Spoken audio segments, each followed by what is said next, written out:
Actually, you'd be so surprised at how many people come into the shop and say things like, oh my goodness, this is just my childhood in a room. I can hardly think straight because this is so amazing.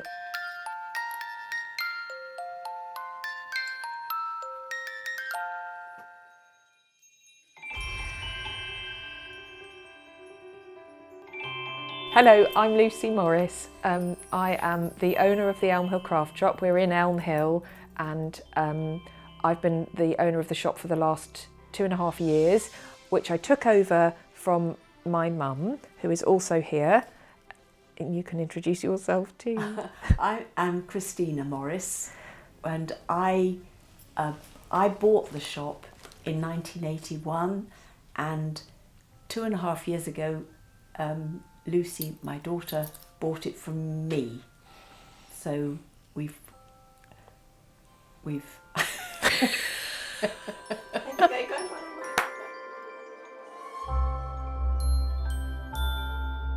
Yes. The part of my process in the shop is very much from where, well, yes. from what you sort of instilled in me, because I was in the shop as a child a lot, and I watched you, and people would say to me, oh, your mother's the loveliest lady in Norwich. And I think that still happens, and I want that to continue. They say that about you now. It's lovely.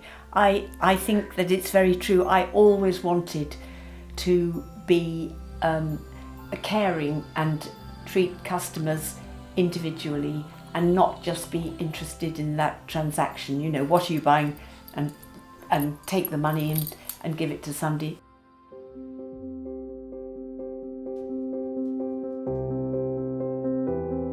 It's interesting that I, in fact, never ever considered the possibility of owning a shop. I'd never wanted to be a shopkeeper.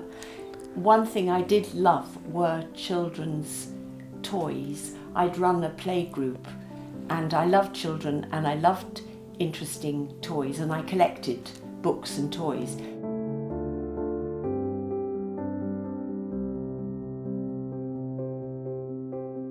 And I discovered Elm Hill as a very young mother, and I fell in love with the Elm Hill Craft shop, which existed then. And this would actually be 1979, when Lucy was about 4 or 5.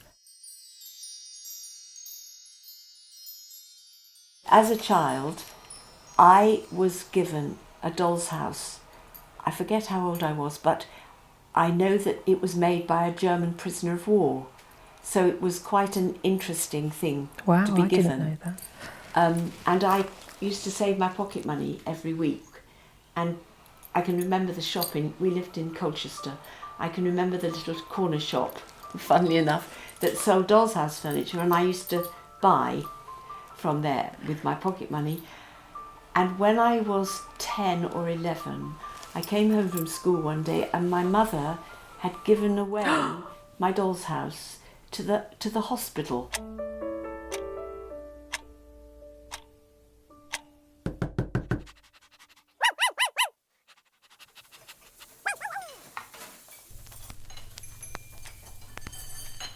The shop, it was a process of grieving. I mourned the loss of that doll's house.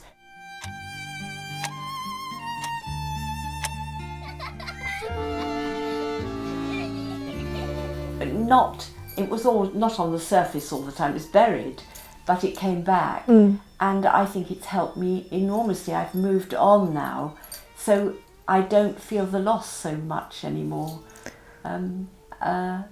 But yes.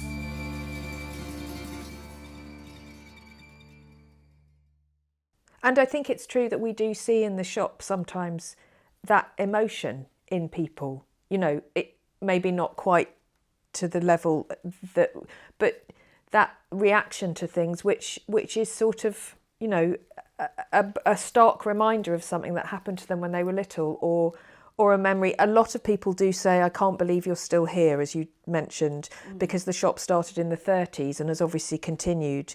I think that memories instilled in things from I really am going to cry, from your family. And as I said, not always positive memories or difficult memories. Things are not that clear cut, are they? A lot of what I think about ordering is stuff that resonates with me from my own childhood. I think we both have a leaning towards nostalgia.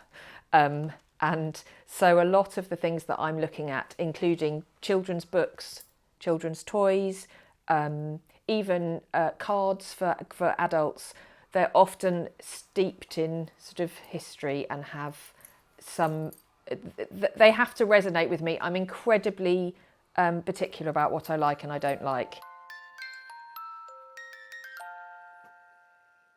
It's nice to talk about it, actually. And also, I think we don't get to talk about it together very much because we're often working together. Yeah. And so conversation tends to be, have you marked that?